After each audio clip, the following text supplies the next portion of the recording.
بسم اللہ الرحمن الرحیم. In the name of Allah, the Beneficent, the Merciful. سامعین محترم، جیسا کہ آپ احباب کو معلوم ہے، آقا کریم علیہ السلام کی میلاد کے متعلق ہمارا درس چل رہا ہے۔ آقا کریم علیہ السلام کی عظمت و شان اللہ کریم وحدہ لا شریک نے بہت ہی کمال کی بیان فرمائی ہے۔ اگر ابتدا سے ہی ہم دیکھیں تو محبوب کریم علیہ السلام کی شان، عظمت، کمال اللہ وحدہ لا شریک نے اس کو بیان فرمایا ہے۔ حضرت سیدنا آدم علیہ السلام، اللہ کریم وحدہ لا شریک ان کو روزانہ ڈیلی 2 بچے دیتا تھا، ایک بیٹی اور ایک بیٹا ہوتا۔ جو آج بیٹا پیدا ہوا ہے اس کا نکاح کل والی بیٹی کے ساتھ، اور کل والے بیٹے کا نکاح آج والی بیٹی کے ساتھ ہوتا تھا۔ روزانہ 2 بچے جڑوے پیدا ہوتے تھے، لیکن جس نبی کے پشت مبارکہ سے میرے مصطفیٰ کریم صلی اللہ علیہ وسلم نے پیدا ہونا تھا، اللہ کریم وحدہ لا شریک نے اس کو جڑوا نہیں، اس کو اکیلا ہی پیدا فرمایا ہے۔ حضرت سیدنا آدم علیہ السلام کے بیٹے حضرت سیدنا شیس علیہ السلام، یہ وہ اللہ کے نبی ہیں کہ جن کی پشت مبارکہ سے آقا کریم علیہ السلام نے پیدا ہونا تھا، تو اللہ نے آدم کا وہ بیٹا حضرت سیدنا شیس علیہ السلام کو اکیلا ہی پیدا فرمایا۔ ادھر میرے آقا کریم علیہ السلام کا فرمان بھی ہے۔ میرے آقا فرماتے ہیں لم ازل انقل من اصلاب الطیبین الی ارحام الطاہرات، فرمایا کہ جب بھی میں کسی باپ کی پشت سے ماں کی رحم کی طرح منتقل ہوتا آیا ہوں، فرمایا کہ میرے باپوں کی پشتیں بھی پاک تھی اور میری ماؤں کے رحم بھی پاک تھے۔ فرمایا میرے باپ بھی سارے کے سارے موحد تھے، اللہ کو ایک ماننے والے تھے، اور جن ماؤں کے بطن اطہر کے اندر میں تشریف لایا ہوں، فرمایا وہ میری مائیں بھی ساری کی ساری اللہ کو ایک ماننے والی تھی، یعنی کہ موحد تھی۔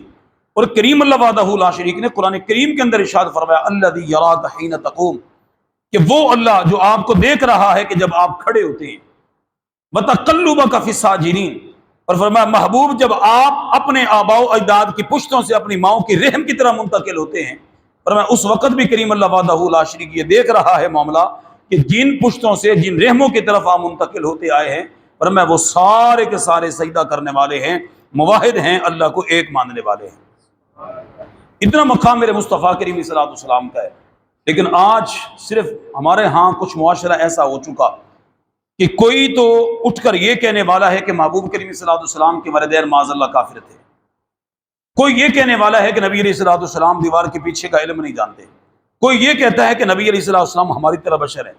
لیکن ایک بات یہاں پر محبت کی میں آپ کے سامنے عرض کرتا ہوں، جن لوگوں کا نظریہ یہ ہے کہ ہمارے نبی جن کا ہم نے کلمہ پڑھا، جس نبی کی وجہ سے کریم اللہ نے کل کائنات کو سجایا ہے، اس نبی کو دیوار کے پیچھے کا علم نہیں، اگر یہ مولوی، یہ بڑے بڑے ان کے عالم، بڑے بڑے ان کے فقہا اگر عیسائیوں سے بات کرنا چاہیں تو عیسائیوں سے یہ بات نہیں کر سکتے۔ اس کی وجہ کیا ہے؟ اب یہ دن رات کوشش کر رہے ہیں کہ اپنے نبی کی شان کو کم کرنے کی، وہ اپنے نبی کا مقام اتنا بلند و بالا کرتے ہیں، اتنا بلند و بالا کرتے ہیں، حتیٰ کہ وہ عیسیٰ علیہ السلام کو خدا کا بیٹا بھی کہہ دیتے ہیں، جن کی وجہ سے وہ مشرک ٹھہرے۔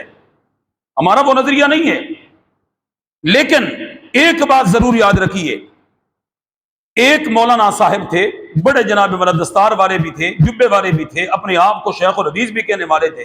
ان سے کسی عیسائی کی گفتگو ہو گئی، انہوں نے کہا یہ بتاؤ کہ آپ کہتے ہو کہ مذہب اسلام سچا ہے اور میں کہتا ہوں کہ مذہب عیسائیت سچا ہے۔ عیسائی بندہ کہنے لگا اس مولوی صاحب سے جو میرے محبوب کے علم غیب کے قائل نہیں ہے، جو میرے محبوب کو عام بشر کی طرح سمجھتے ہیں، جو میرے محبوب کو جناب والا شان ان کی کم کرنے کی دن رات کوشش کرتے ہیں۔ اب اس نے کہا مذہب عیسائیت سچا ہے، تم کہتے ہو مذہب اسلام سچا ہے، اور تمہارے ترجمے کے اندر میں دکھا دیتا ہوں، تمہارے مولویوں نے، تمہارے وڈیروں نے، تم نے یہ لکھا ہمارے نبی کو علم غیب نہیں تھا، اور ہمارا نبی وہ ہے عیسیٰ علیہ السلام جو تمہارا قرآن کہتا ہے وہ علم غیب جانتے تھے. تمہارا قرآن ہے، اس کے اندر لکھا ہوا ہے وَأُنَبِّئُكُم بِمَا تَأْكُلُونَ وَمَا تَدَّخِرُونَ فِي بُيُوتِكُمْ، کہ جب ان کے پاس پڑھنے والا کوئی بھی آتا تھا تو وہ یہ کہتے تھے کہ میں تمہیں وہ خبر دیتا ہوں جو تم کھا کر آئے ہو، جو تمہیں اپنے گھر میں چھپا کر آئے ہو، اس کی بھی میں خبر تمہیں دیتا ہوں. اب یہ سارے کے سارا علم غیب ہے. تو جب علم غیب کی بات تمہارے قرآن میں ہمارے نبی کے متعلق موجود ہے تو بتائیے پھر تمہارے مذہب سے ہمارا مذہب پھر سچا ہوا؟ تمہارے نبی سے ہمارے نبی کا مقام ہے. ہمارے نبی نے مردوں کو زندہ کیا، تمہارے نبی نے مردوں کو زندہ نہیں کیا، وہ بھی تمہارے قرآن کے اندر موجود ہے. وَأُحْيِي الْمَوْتَى بِإِذْنِ اللَّهِ، اور ہمارے نبی صلی اللہ علیہ وسلم نے مٹی کو لے کر پرندہ بنا کر اڑا دیا، پھونک ماری پرندہ بن کر اڑ گیا، یہ بھی تمہارے قرآن کے اندر موجود ہے. پھر تمہارے نبی نے تو کچھ نہیں بنایا نا، ہمارے نبی نے یہ سارا کچھ کیا. اور پھر تم نے اپنے قرآن کے اندر ترجمہ یہ کیا ہوا ہے لِيَغْفِرَ لَكَ اللَّهُ مَا تَقَدَّمَ مِن ذَنبِكَ وَمَا تَأَخَّرَ، کہ اللہ نے اپنے محبوب کے اگلے پچھلے گناہ معاف کر دیے. اس کا مطلب یہ کہ پہلے وہ گنہگار تھے، بعد میں ان کے گناہ معاف ہوئے. تم نے اپنے قرآن کے اندر یہ ترجمہ کیا ہوا ہے وَوَجَدَكَ ضَالًا فَهَدَىٰ، اللہ نے اپنے محبوب کو معاذ اللہ راستے سے بھٹکا ہوا پایا، پھر ہدایت دی. لیکن ہمارے نبی صلی اللہ علیہ وسلم کا ذکر تمہارے قرآن کے اندر موجود ہے. وہ خود کہتے ہیں جب چھوٹی عمر کے تھے آپ نے فرمایا قال انی عبد اللہ آتانی الکتاب وجعلنی نبیا وجعلنی مبارکا اینما کنت واوصانی بالصلاۃ والزکاۃ ما دمت حیا وبرا بوالدتی ولم یجعلنی جبارا شقیا. تمہارے قرآن کے اندر یہ بات موجود ہے. عیسی علیہ السلام کا کتنا مقام ہے کہ جب پیدا ہوئے تھے تو آپ نے فرمایا تھا میں اللہ کا بندہ ہوں، اللہ کا نبی ہوں، اللہ نے مجھے کتاب ہی عطا فرمائی ہے. آتانی الکتاب وجعلنی نبیا، اللہ نے مجھے نبی بنا کر بھیجا ہے.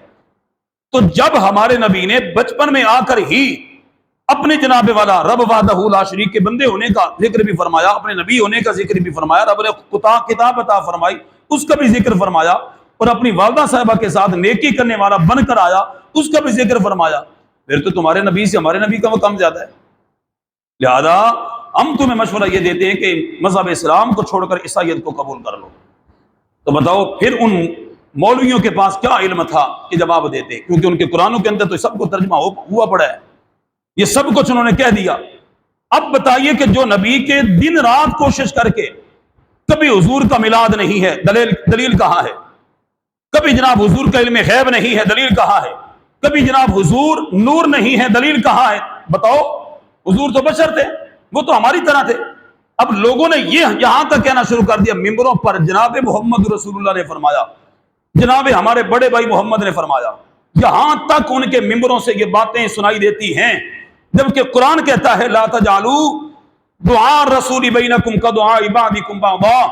فرمایا جب میرے محبوب کا نام آئے تو فرمایا میرے محبوب کا نام لے کر نہ پکارنا، کبھی یا حبیب اللہ کہنا، کبھی یا رسول اللہ کہنا، کبھی یا رسول اللہ کہنا، کبھی یا حبیب اللہ کہنا، کبھی یا مکین قلوب المؤمنین کہنا.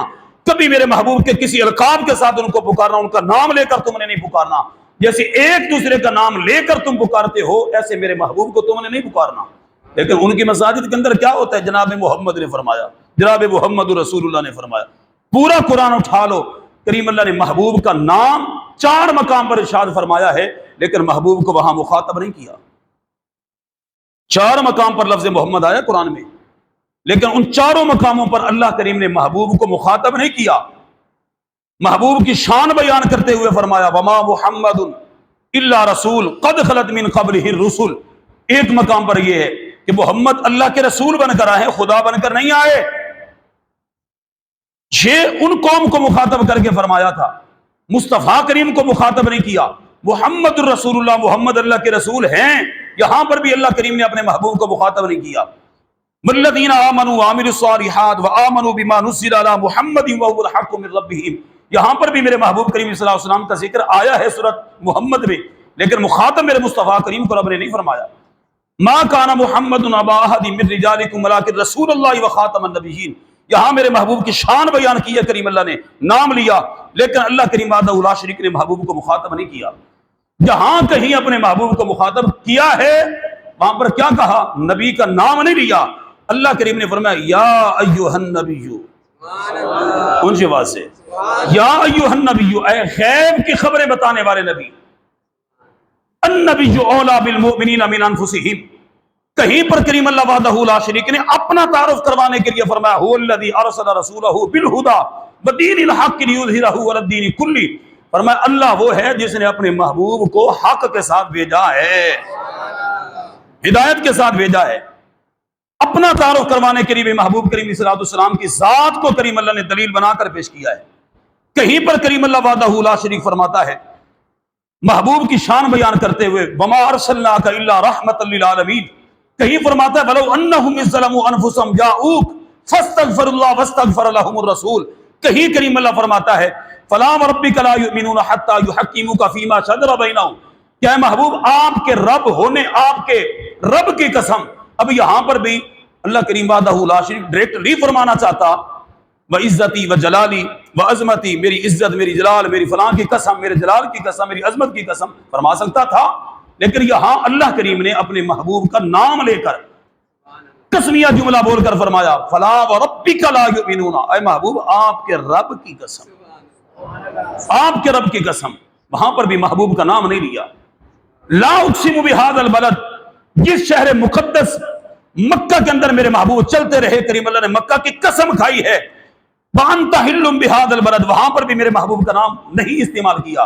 یارو جب رب اپنے محبوب کو مخاطب کرے نام نہ ارشاد فرمائے، میرے پیارے محبوب کے صحابہ محبوب کی بارگاہ میں بیٹھنے والے جب بھی میرے محبوب کو مخاطب کریں، کبھی یا رسول اللہ، کبھی یا حبیب اللہ، کبھی کوئی لقب کے ساتھ پکاریں، نام لے کر نہ پکاریں، مجھے بتاؤ تو صحیح، ان کو محبت کا ٹھیکیدار اور توحید کا ٹھیکیدار ان کو سمجھا جاتا ہے کہ جب بھی محبوب کی بات آتی ہے تو کبھی کسی چیز کی نفی، کبھی کسی صفت کی نفی، کبھی میرے محبوب کا نام لے کر جناب محمد نے فرمایا، فلاں نے فرمایا، رب تو کہتا ہے محمد نام لے کر بھی نہ پکارو، یہ بھی توہین ہے۔ تو بتائیے یہ محبت ہے کہ عداوت ہے؟ تو کیا جواب دے گے عیسائیوں کو اگر وہ یہ سوال کریں بھی صحیح تو کیا جواب ملے گا؟ جواب وہی ملے گا جو ایک یزدانی پہلے جناب والا عیسائی کے ساتھ بات کرتے کرتے جس وقت بالکل لاجواب ہو گیا، خطیب اعظم بھی تھا، منبر محراب کا وارث بھی تھا، ایک محقق بھی تھا، ایک مدرس بھی تھا، جس وقت جناب عیسائی نے بات کی تو لاجواب ہو گیا، آخر کر کہنے لگا چھوڑو یار ہمارے ترجموں کو، اعلیٰ حضرت کا قرآن اٹھاؤ نا ترجمے والا، اعلیٰ حضرت کا ترجمہ اٹھاؤ، کہاں ہے اعلیٰ حضرت کا قرآن؟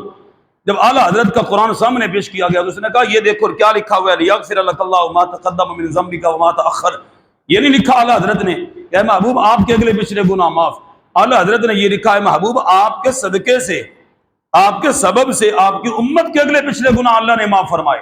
کہنے لگا یہ دیکھ اعلیٰ حضرت نے کیا لکھا ہے، وہی مولوی، وہی جناب والا بہت بڑا محققین اپنے آپ کو کہنے والا، جس وقت عیسائی کے سامنے لاجواب ہوا تو لاجواب ہونے کے بعد پھر اعلیٰ حضرت کا وہی قرآن اٹھایا، اعلیٰ حضرت نے جو میرے محبوب کی اوصاف حمیدہ کو بیان کیا تھا وہی دکھا کر کہنے لگا یہ، اس نے کہا تمہارا مسلک تو اور ہے، یہ تو اعلیٰ حضرت اور ہے، یہ تو بریلوی اور سنیوں کی ہیں، تمہارا مسلک کہاں ہے، تمہارے مسلک کے قرآن کہاں ہیں، وہ اٹھاؤ۔ کہنے لگا چھوڑو اعلیٰ حضرت کا قرآن دیکھ لو کہ اعلیٰ حضرت نے کیا لکھا ہے۔ جب اعلیٰ حضرت کے قرآن کے ترجمے سے جناب اس کی جان چھوٹی تو کہنے لگا جتنا عرصہ میں نے اپنے مسلک پر زندگی گزاری ہے توبہ کرتا ہوں، آج کے بعد مصطفیٰ کریم کا سچا پکا غلام بن جاتا ہوں۔ دیکھو دنیا کا ایک محبت کرنے والا ہو، ایک ساتھی سے پیار محبت کرتا ہے، حقیقی محبت، حقیقی پیار کرتا ہے، تو کیا آپ جانتے ہیں کہ جناب دوست کے اندر کبھی عیب تلاش نہیں کرتا؟ اگر دوست اپنے دوست میں عیب تلاش کرے وہ دوستی نہیں، وہ پیار نہیں، وہ محبت نہیں۔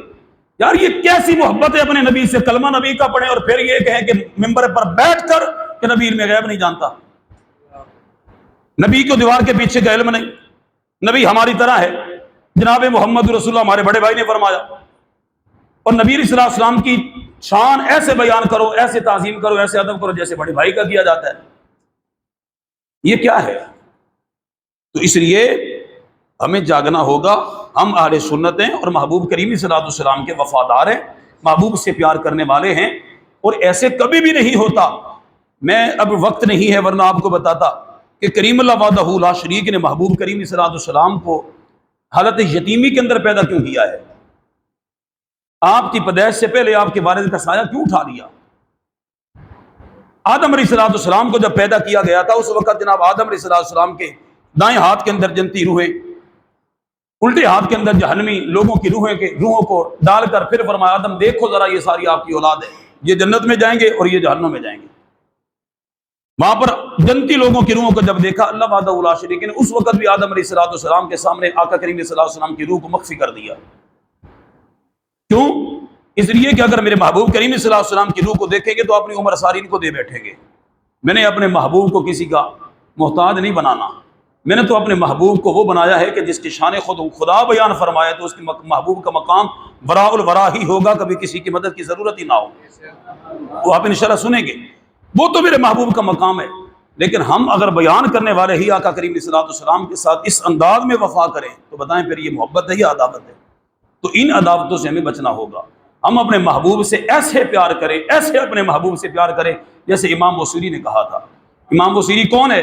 وہ امام بوصیری ہے، بیمار بھی ہو، لاچار بھی ہو، پریشان بھی ہو، میرے محبوب کی ذات پر درود و سلام پڑھے اور میرے محبوب کریم صلی اللہ علیہ وسلم کی ذات پر قصیدہ بردہ پڑھے، اور پھر جناب والا میرے محبوب کریم رات کو آ کر دیدار بھی کروائیں، میرے محبوب چادر بھی آ کر دے جائیں، اور پھر فرمائیں اور قصیدہ بردہ وہ پڑھ تو سنے جو درود والا تو نے قصیدہ پڑھا تھا وہ پڑھ کر سنا، اور پھر میرے محبوب سے قصیدہ بھی سنیں، میرے محبوب چادر بھی عطا فرمائیں۔ اس کو امام بوصیری کہا کرتے ہیں، قصیدہ بردہ شریف اسی تو کہتے ہیں نا کہ یہ بردہ چادر کا قصیدہ ہے، چادر میرے محبوب نے عطا فرمائی۔ وہ امام بوصیری فرماتے ہیں، فرمایا کہ اپنے محبوب کی شان اتنی بیان کرو، اتنی بیان کرو، اتنی بیان کرو، رب نہ کہو یا رب کا بیٹا نہ کہو، باقی جتنے بھی میرے محبوب کی شان بیان کرو گے میرے محبوب اتنی شانوں کے لائق ہے۔ یہ تو میرے محبوب کی شان ہے، میرے محبوب کے صحابہ کی شان، اور میرے محبوب کے صحابہ کی زبانی میرے محبوب کی شان سماعت کریں تو کیا ہی لطف ہوگا۔ بہرحال آج کی بات پہ اکتفا کرتے ہیں کہ کریم اللہ وحدہ لا شریک ہم سب کو حقیقی طور پر محبوب کی محبت نصیب فرمائے۔